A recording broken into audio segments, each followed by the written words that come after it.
welcome you to the 2015 Republic Bank RS10 Ultimate Debate, and I do mean ultimate.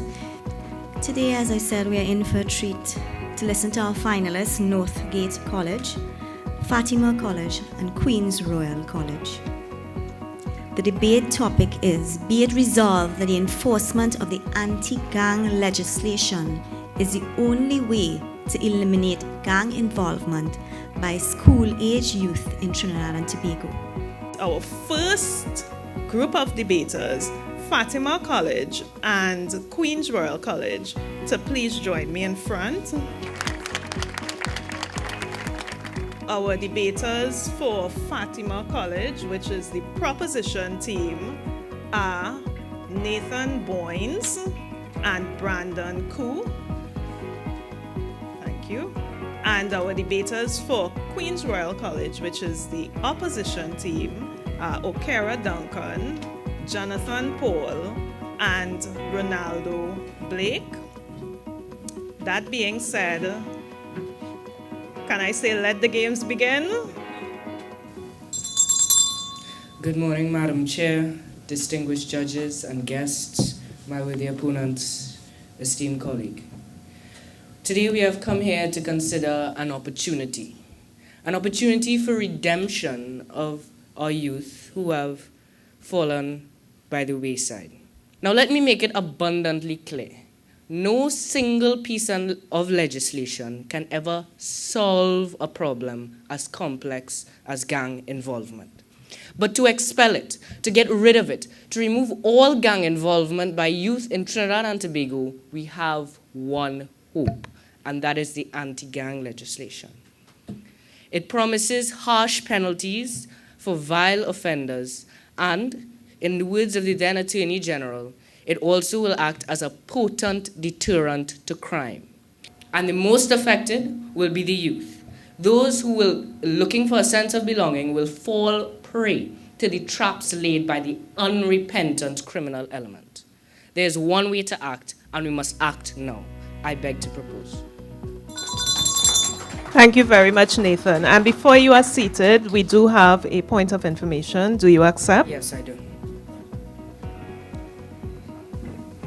My opponent, you said that the anti-gang legislation is needed to fight gangs, but what happened to the only in the motion? Did you just take it out for your own purposes? You need to debate the motion at hand here, not one that you create in your own mind. Well, if you want me to say only, I'd say only.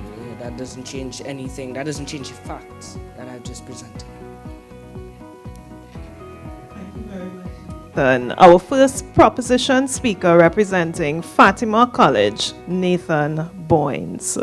So we move right along, and I do invite Mr. Ronaldo Blake, our first opposition speaker, to approach the podium and await the bell. Ronaldo will be representing Queen's Royal College. Be it resolved that enforcement of the anti-gang legislation is the only way to eliminate gang involvement by school-aged youth in Trinidad and Tobago. My colleagues and I oppose this motion to the highest degree. I would like to agree with the definitions proposed by my worthy opponent, except for solve. I don't quite get where that fits into this entire debate. He defined solve, then said that the anti-gang legislation cannot solve it, so he'll use eliminate. Like, what was the purpose of that whole word? Now, what you did not define, however, was the anti-gang legislation. An anti-gang legislation is the act to make provision for the maintenance of public safety and order through discouraging membership of criminal gangs and the suppression of criminal gang activity, and for other related matters. How can a law which focuses on penalization and not rehabilitation or even prevention eliminate anything as dynamic as gang involvement by teens? Simply put, it cannot. Identifying the problem is different from, let me use your word, solving it. Thinking that the anti-gang legislation solely is capable of eliminating gang involvement by school-aged youth is like thinking that you can fight fire with fire. The only way forward is a holistic approach to the 5 instrumental institutions of society. I thank you. Thank you very much, Ronaldo. And before you are seated, we do have 2 points of information. Do you accept? I do accept both. My first point, in the beginning of your speech, you questioned the relevance of my definition of solve, Yes. and then you just went on to use it. So I'm just asking if that was in any way sensible. My second point, would you like to answer? I would love to answer that one, in fact. It was sensible because you presented a definition which you did not use, and then you're questioning my sensibility. In fact, it was quite sensible to bring up something that was irrelevant to this entire debate. Proceed.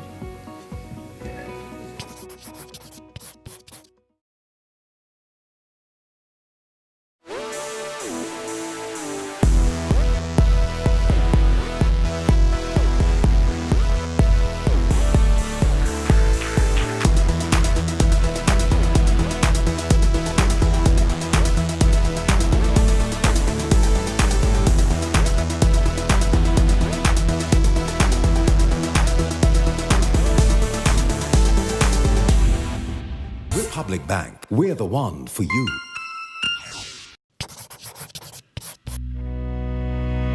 And ladies and gentlemen, I would like you to join me in congratulating the speakers of this semi-final debate of the Aristine Ultimate Debate. Fantastic job to both teams. And I would like you again, congratulations at the order of the day, to congratulate first Krause College for moving into the final debate. And we also want to congratulate Fatima College for their fantastic first round debate, their fantastic semi-final debate, and for coming third in the Aristine Ultimate Debate. Congratulations to you, Fatima College. Today, so Queen's Royal College, I do invite you to sit at the proposition table. Again, our speakers for Queen's Royal College are Jonathan Paul, Okera Duncan, and Ronaldo Blake. Welcome again, Queen's Royal College. And you'll be seeing Northgate College for the first time today.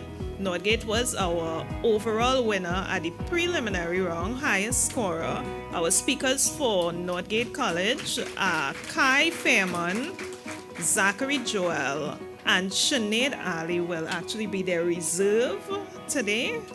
So sit back, relax, and enjoy this final debate. The anti-gang legislation is an act to make provision for the maintenance of public safety and order through discouraging membership of criminal gangs and the suppression of criminal gang activity. Gang involvement, as presented by the anti-gang legislation, refers to involvement in any criminal activity involving a gang member or gang leader. Eliminate means to completely remove or get rid of something. And rather than giving you a simple definition for enforcement, later on in my debate, I will show you an example of what proper enforcement looks like. Instead of targeting the youth themselves, the anti-gang legislation targets the root of the problem: gang intimidators and gang recruiters who target the youth. And since the motion deals with eliminating gang involvement by school-age youth, we must target those who target our youth. What tool, what framework do we have to do this? The anti-gang legislation. Let's look at our neighbor Jamaica's anti-gang law. Like ours, it is not perfect, but as of August 23rd, 2015, there were 167 gang members before the court because of their anti-gang legislation. Jamaica has decided to protect their country, to protect their families, to protect their youth through the proper enforcement of their anti-gang legislation. Superintendent Michael Scott says it is a success to a large extent in that some of the persons arrested would have been placed in custody and taken off the streets. Can this be translated to our own anti-gang legislation? It has already set the precedent, built the legal framework for our law enforcement to interrupt that connection between gang members and school-age youth. With the anti-gang legislation, we can eliminate gang involvement by our school-age youth. We thank you. Thank you very much, Jonathan. And of course, you do have 2 points of information. Do you accept? Yes, I accept. I want to say that in research done by the Princeton University's Department of Psychology, it states that the anti-gang legislation does deter about 14% of the individuals involved in gangs. The other 86% need alternative methods because the legislation doesn't directly affect them. Princeton. Is Princeton in Trinidad and Tobago? Hold on. You said that Princeton did a study on our anti-gang legislation? Were we big? I don't understand. We're talking about this motion, my opponents. The motion is about Trinidad and Tobago and our anti-gang legislation. Good morning, judges, Madam Chair, Madam Timekeepers, audience, and my worthy opponents. Madam Chair, just this morning, a member of our team came down with the flu. Don't worry, she's fine now, but that got me thinking, Madam Chair, of the countless reasons why we get the flu, the endless symptoms we seem to have, and the range of solutions depending on the person. They could be Panadol, African sea coconut, or Granny's unusual remedy of rub some soft candle. Madam Chair, my opponents want us to believe that the anti-gang legislation is the only way, but it's not. Because irrefutable evidence shows that simply enforcing the anti-gang legislation has never been and will never be the only way to eliminate youth gang involvement by school-age youth in Trinidad and Tobago. Because, Madam Chair, just like the flu, when it comes to gang-related activity, the causes are varied. The symptoms are multitudinous, and hence, Madam Chair, a multiplicity of treatment methods must match. And Madam Chair, globally, gang-related activity is global. So I will base our foundation of evidence from nations grappling this issue over a more extensive time period, while my colleague will link that to our local experience. So in 2015, the European Institute for Global Security published a report that was titled Challenges of Urban Violence. In it, they identified established, respected, and deeply engaged organizations such as Interpol, the FBI, the US Department of Justice, and the United Nations Security Council, all reflecting a similar perspective. And they say, gangs are complex, and the approaches to them must also be complex. Madam Chair, our communities, our schools have the youth gang involvement flu. International evidence indicates that this flu, Madam Chair, needs more than an anti-gang legislation Panadol to eliminate youth gang involvement in Trinidad and Tobago. Thank you. Thank you very much, Kai. And you have 3 points of information. I accept all 3. My opponent, you spoke about the flu and treatment, and you said that the anti-gang legislation has not worked. But the anti-gang legislation is only 4 years old in our country. Have any of your other treatments worked at eliminating gang involvement by school-age youth? They've been here for millennia. My worthy opponents in the countries I mentioned, in the USA especially, they have concluded that the legislation alone cannot eliminate the issue. That is why we're saying that it is not the only way, and you need other methods and other remedies to this problem. Our the opponent, back to the US. Do you realize that ever since, as far back as I can remember, probably the 2000s, right? The US had social programs in place, yet since 2009, gang activity increased by over 40%. Thank you, my worthy opponent, but that's exactly the point. We're saying that because the legislation is only targeting a single area, it cannot be the only way to eliminate youth gang involvement. We need multiple methods.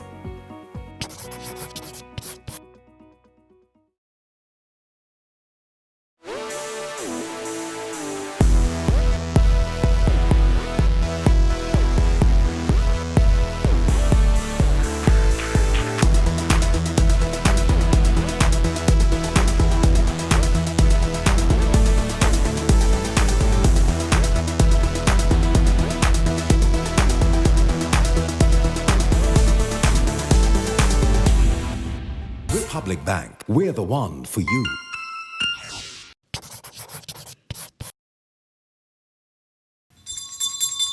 All protocols observed.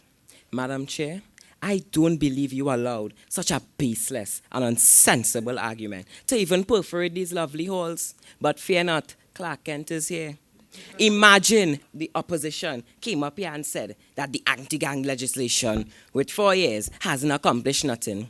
What about these things like Serval, YTEP, Families in Action, all these things here for so long, and what they do?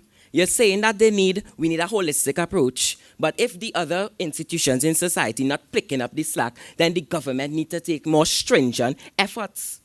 You speak about you're using all sorts of global examples, but I think we need to keep it local. What's going on out there is not what's going on in here in Trinidad and Tobago.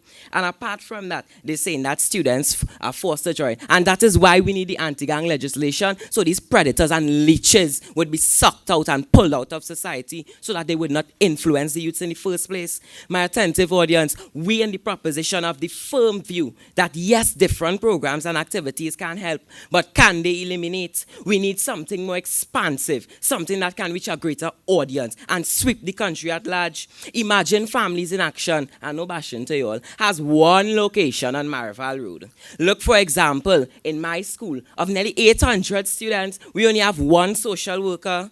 How are such inadequate and finite resources such as those supposed to combat such a volatile issue that is sweeping our lands today? The framework is there, Madam Chair. Now is the time for us to act. Now is the time for us to show these predators that we will fight back.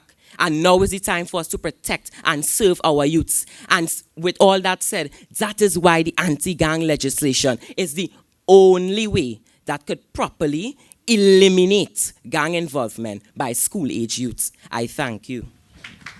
Thank you very much, Okera. Okera, you do have 2 points of information. Do you accept? Yes. My worthy opponent, you mentioned the expansiveness of the law when it comes to dealing with problems, even with enforcement. But what you fail to realize is that the evidence shows and the authorities say that because the reasons are so complex, the root of the problem is intricate, my worthy opponent. So one single solution like enforcement is just cutting off the fruit, not dealing with the root of the problem. And with that being said, when we have Family in Action with one location on Marival Road, quite down in town, what about the east? What about the north? What about central? What about south? These things still aren't even expansive, but you know what? The anti-gang legislation is for the whole nation, not down in town. With the opponent, the Selwyn Ryan report presented and accepted in Trinidad and Tobago's parliament explained that reducing gang-related activity in schools depended on a solution designed to develop comprehensive, integrated and violence-prevented plans using a combination of approaches to cover the possible push-pull factors in gang activity. Exactly. So, picture this. I went to football practice this afternoon. Coming home now, 2 men jump out the bush and just ambush me just so. Did football help me? Did all these different mediation and promptings and motivation that my teachers did this help me in school? No. We need the anti-gang legislation. These predators who waiting to lurk on our youths, we need it to get rid of them. I thank you.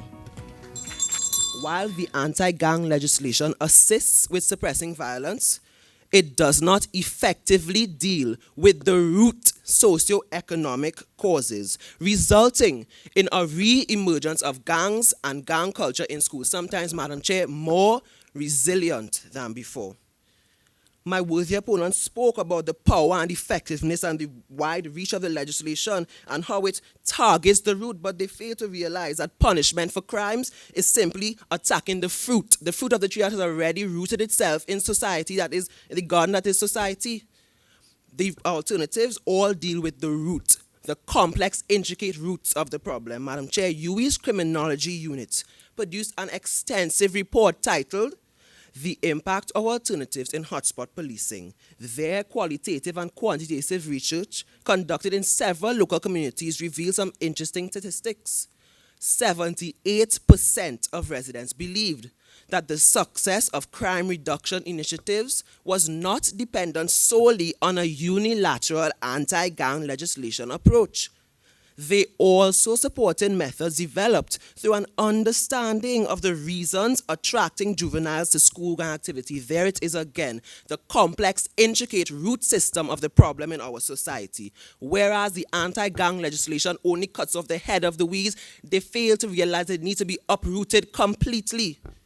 In April 2015, the University of Trinidad and Tobago held its distinguished lecture series hosted by esteemed local criminologist Renee Cummings. At the core of her discussion was an exploration of the countless factors explaining why students in schools and youths in communities join gangs. The lecture synopsis concluded that, in addition to the typical anti-gang legislation strategy, local authorities should engage the problem through a multidisciplinary process. Madam Chair, just last year, the Caribbean Journal of Criminology recorded that schools with programs providing counseling, mentorship, and effective dispute resolution were 57% less likely to encounter gang-related activity, as opposed to schools only depending on a sporadic law enforcement visit. Beyond all of these, Madam Chair, enforcement is still a major challenge in our Twin Island Republic. No one is doubting the desire of our nation's security services, but the reality is they face seemingly insurmountable challenges. Head of the Prison Officers Association, Stephen Richards, lists them: a lack of appropriate financial and human resources, security service members being threatened and killed, gangs inside the prison operating on the outside, the cluttered justice system, and, Madam Chair, perceived corruption and mistrust of the security services. According to the News's editor, these problems indicate that the National Security Ministry needs all the help it can get in generating alternative solutions. There it is again, alternative solutions. Madam Chair, youth gang involvement is a complex, intricate 7-course meal, and enforcing anti-gang legislation is simply one piece of cutlery for one part of the meal. It is irrefutably clear that anti-gang legislation cannot be the single sole way to eliminate gang involvement by school-aged youth in Trinidad and Tobago. Thank you. Thank you very much, Zachary. And I'm really glad that you stayed at the podium because we do have 2 points of information. Do you accept? I accept. First to begin, talk about punishment for crimes, and we need to have more counseling and stuff. But the anti-gang legislation in no way seeks to punish the youth for crimes and all this stuff. So how is that even applicable in this debate? This is about eliminating gang involvement by school-age youth.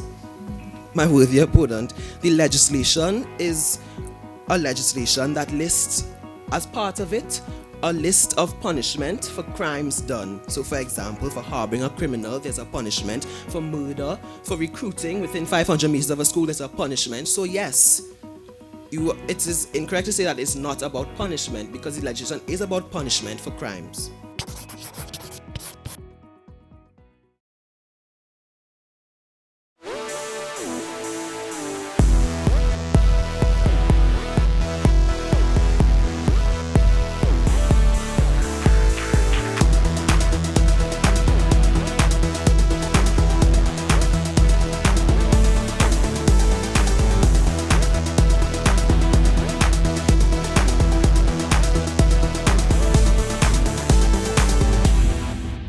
Public Bank, we're the one for you.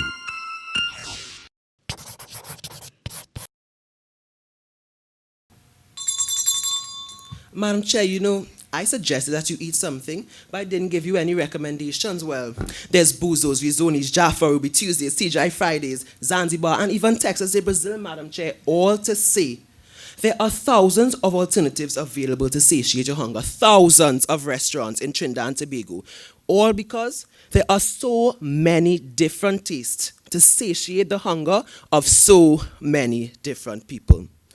Because gang activity is a global problem, my colleague, Kai, based our foundation of evidence from nations grappling with this issue over a more extensive period, while I brought it back home to our local experience. we began by introducing prominent international security services such as the FBI, the US Department of Justice, and the United Nations Security Council, all reflecting a similar perspective. Gangs are complex, and the approaches to gangs must also be complex. We are right because our opponents, on the contrary, proposed using a combination of social programs to solve this problem. But again, these have been around for so long, and he's proposing for us to wait 1,000 years. I personally cannot wait 1,000 years. I would prefer to use the AGL and get it solved after proper enforcement in about 5. Would you not also? Members of the House, be it resolved that the enforcement of the anti-gang legislation is the only way to eliminate gang involvement by school-age youth in Trinidad and Tobago has just been verified true. I thank you. Thank you very much. Ronaldo Burke, our last speaker in this final debate of the RS-Teen Ultimate Debate 2015. Ladies and gentlemen, please join me in showing your appreciation for the speakers of both themes. So third place goes to Fatima.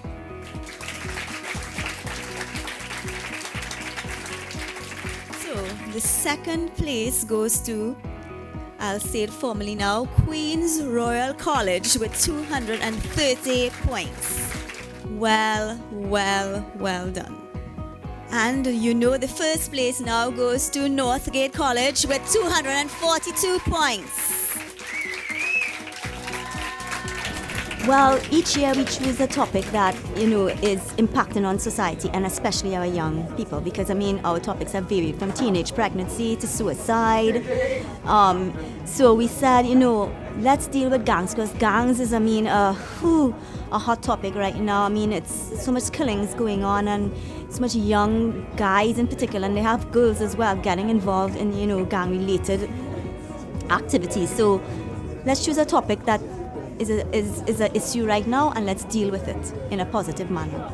Well, this year was really phenomenal. It really was an ultimate debate this year. As I was telling the guys from Northgate, their research, and the detail that it went into, it was phenomenal. It was really, really phenomenal, and I admire these kids. My mind gets blown every year when I come to these things, because God, we have so much positive things going on, and people don't hear enough about it, And these children are just totally fascinating to me, and the kind of hard work that they put in, and their eloquence and their presentations, and it's really, really, enlightening to hear and be present in these situations.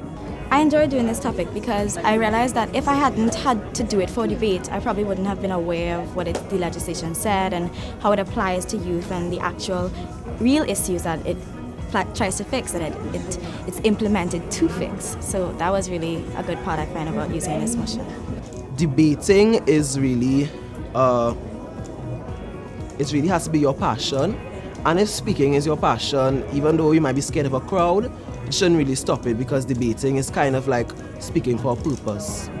Well, we keep using the word intense, but that's just to show the degree of work and effort that has to go into this if you want to create a coherent and competent argument, because you have to consider both sides of the argument, regardless of which field you're playing on. If your school has a debate club, or if you know of a debate club, join it. It's skills that you not only use on the stage here, but in life, persuasive skills that you're gonna need in your life. So join one, and if you can't find one, make one.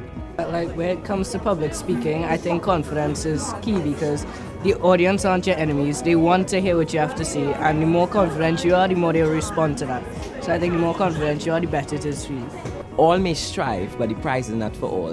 And I think that, despite our second place, I'm grateful, and I thank Republic Bank for providing us with this opportunity to be able to come here and shine.